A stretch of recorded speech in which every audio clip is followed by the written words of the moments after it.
Hello, good morning everyone, and thank you, Professor Harold Butzman, for having me here today as an international guest speaker. I am excited to share my thoughts on sustainability in international business at Corporación Universitaria de Asturias, Colombia. Thank you once again. So, international business today is a complex and dynamic field that require companies to navigate diverse culture, economy, and regulatory environments. In this context, sustainability has become a critical aspect of international business.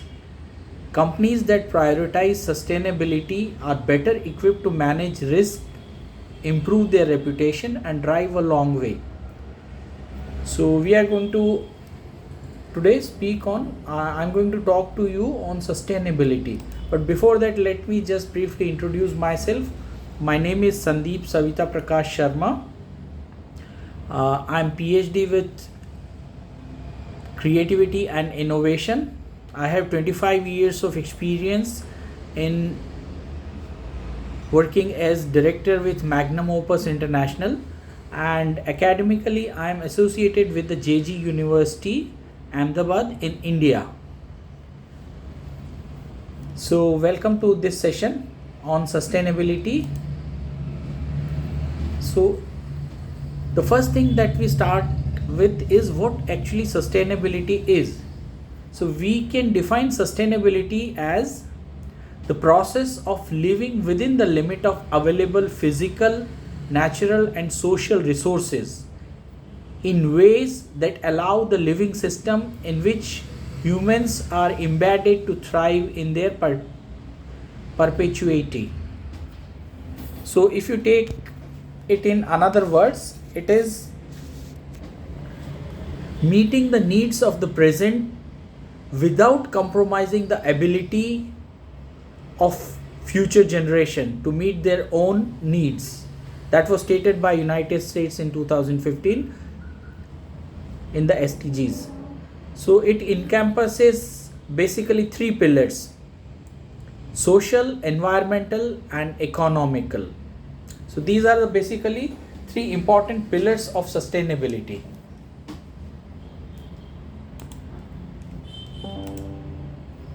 Now, what are the parameters of sustainability? So, environmental parameters would be renewable energy, sustainable agriculture, eco-friendly infrastructure. Social pillar would include education, healthcare, gender equality, fair labor practices, and economic pillar would broadly include sustainable consumption patterns, poverty reduction, and economic growth. So let us come to the first pillar, that is the social pillar of sustainability.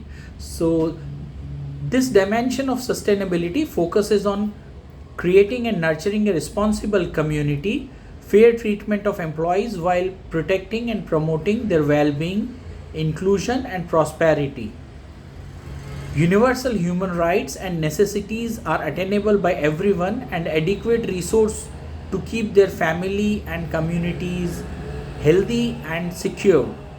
So what are the key considerations for the social pillar? Key considerations would be human rights and social justice, health and safety, standards of living, education and equal opportunity, and supporting the communities.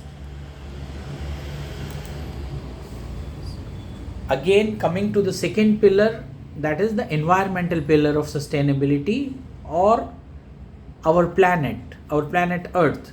So the environmental dimension emphasizes on promoting and preserving natural ecosystem, responsible production and consumptions of the resources, and waste management system.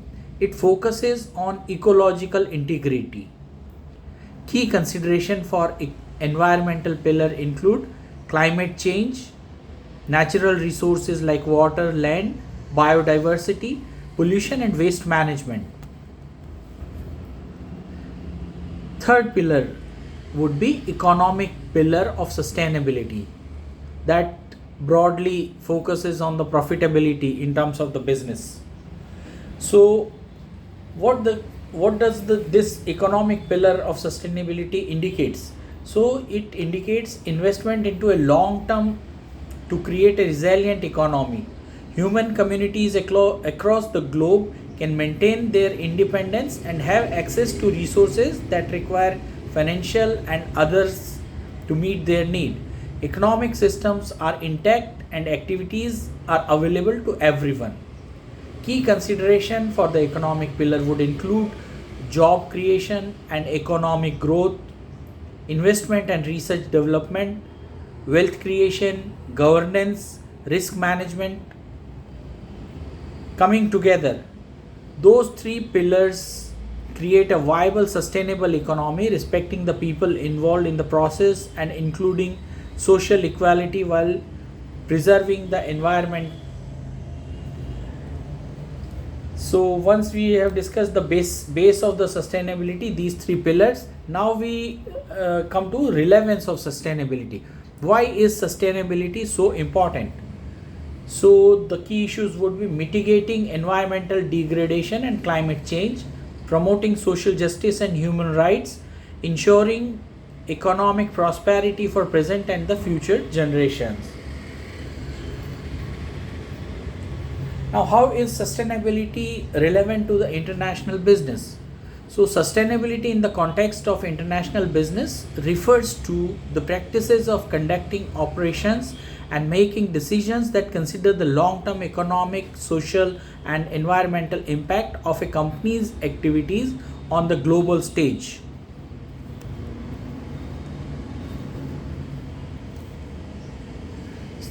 So, companies must navigate diverse environmental, social, and economic contexts. Sustainability has become a key driver of the business success nowadays. Companies that prioritize the sustainability can enhance their reputation and create a long-term value. There are many different ways to approach sustainability in the international business. One common approach is the triple bottom line, which considers environmental, social, and economic factors that we have briefly seen, the three pillars of sustainability. Another approach is known as the cradle to cradle concept, which focuses on designing products and processes that are environment friendly and can be reused or recycled. So, broadly, what are the sustainable practices in the international business? So, the practices that include environmental sustainability, social sustainability, economic sustainability, legal and regulatory of aspects, and case to case basis studies. So, these are broadly the sustainability relevant to the international business. Now, understanding the economic perspective of the international business sustainability, that would include 5 parameters. Understanding the international business sustainability, one would be the economic perspective, technological perspective, legal and regulatory perspective, environmental perspective, and the social perspective. Now, how can you assess the environmental impact and the resource management in an organization that is sustainable? So you have to look into number one, the legal and the regulatory perspective, corporate social responsibility and reputation, stakeholder engagement, resource management, then the laws, regulations, biodiversity conservation, water management, energy efficiency, that includes different alternate sources of energy like solar energy. Then supply chain sustainability. So basically these are the 10 important assessing environment impact and the resource management. 10 points basically that are important and relevant. Then ethical practices and CSR. So once the important parameters are environmental impact, labor practices, supply chain transparency, community engagement. These are broadly the things that every industry that is into international business and that is concerned about sustainability has to look into. Now, if we come to the supply chain management, so how can you build a resilient supply chain management? So you can follow roughly the guidelines that are given by the UN. That includes the risk assessment and diversification, supply relation management, technology and data analytics, inventory management, planning and resilient testing, local sourcing, and regionalization. This is very important for success of international business. And flexibility and redundancy, collaboration across ecosystem, human capital training, and the lastly it is continuous improvement and adaptability. So this is by using these 10 steps you can build a resilient supply chain management system. Then adapting to the regulatory change and compliances. So the international business has definitely to look into the regulatory environment of a country where it is operating or it wants to operate. So you need to have the strategies for adaptation and the compliance. You need to look into the challenges and the pitfalls, and if your company falls into a product, process, or a category that needs to have a particular defined attention, then you should look it from case to case basis, and you can adapt to these regulatory changes and the government policies accordingly. One important and very critical aspect of international business sustainability now is the innovation and the technological advancement. So because of the increased connectivity and automation and the increasing use of artificial intelligence, the international business sustainability needs to take these two issues into consideration.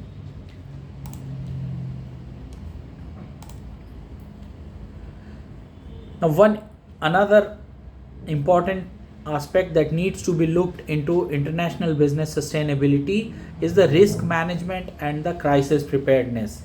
So in that case, first is you have to understand the risk. So risk assessment is first, then you need to have a crisis response plan, then you need to have a business continuity, you need to have collaboration, partnerships, and you have to learn from your past crisis. So that is how you can sustain yourself, you can sustain the business in the international environment. Now, another important aspect of international business sustainability is measuring and reporting the sustainable performances. So what can you include in this? First would be the environmental metrics, second is social indicators, third is governance and transparency in the governance, fourth is integrated reporting of all these, then material assessment, certification and standards according to that country. These are the important measuring and reporting parameters that you need to consider. Now, if I take example of Hindustan Unilever in India, so that is one of the company which is working towards sustainable future. What it has done, so it has reduced the water consumption by 42% since 2008 through its products, through its innovative products. It has implemented energy efficient practices and reduced greenhouse gas emission. It promotes sustainable agriculture practices and source material sustainability. Similarly, in your country, you can take the case of Bavaria Brewery. So, what are the Bavaria Brewery sustainable initiatives? Some of you already might be knowing about them. Implementing waste reduction programs and promoting recycling, sourcing the material sustainability and promoting sustainable agriculture practices. So both these companies have significant effort to reduce their environmental footprints. Now, differences in the approach of Hindustan Unilever and Bavaria. So its initiatives are more comprehensive and integrated, while Bavaria's initiative are more focused on specific environmental concern. Now, if I have a comparative comparison, so India and Colombia on various sustainability parameters, we can have parameter like renewable energy target. So 40% of the installed power capacity by 2030 in India, 50% of the energy mix by 2030 in Colombia. Second parameter is carbon emission reduction. So India has planned 35% reduction by 2030. Colombia is planning 51% reduction by 2030. Third parameter is forest covers. So India is working on preserving 21.7, means 22% of land areas, while Colombia is working on 53% of land areas. Water stress index, that is high in India. India ranked 13th globally. Colombia, it is medium high. Waste management, 59 to 60% of the solid waste is collected and processed. In Colombia, 64% of the waste is collected and processed. Sustainable agriculture, 28% of agriculture land is under organic farming in India, and 12% agriculture land is under organic farming in Colombia. Next is green finance. So 1.37 trillion invested in green projects by 2022-23 in India, and 2.5 billion invested in green project in Colombia. Sustainable business practices. So India ranked third in the world for CSR reporting. Colombia is ranking 45th in the world for CSR reporting. International collaboration. So both the countries are member of United Nations Environment Program and the Paris Agreement. Both abide by the Paris Agreement. Last but not least is the green infrastructure. So India is investing heavily in the green infrastructure, including solar power and green building.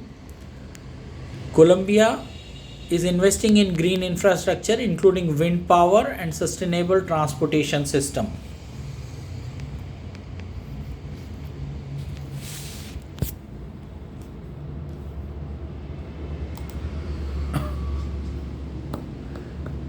So this is how both the countries are working towards a sustainable business international environments. Now, what is the implication of sustainability on international business? What is the implication on the companies? I mean, how does it translate for companies? So many approaches exist to describe company's social environment. CSR, sustainability applies to business CSR. One company alone cannot create sustainable development because it has various issues.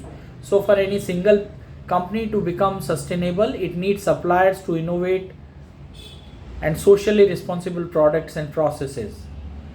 So if I sum up, sustainability requires coordination, collaboration, investment, innovation, invention, and reimaginations. So that is what we have So I thank you for your attention, and I hope that my presentation has inspired you to prioritize sustainability in the international business. Thank you very much. Bye bye.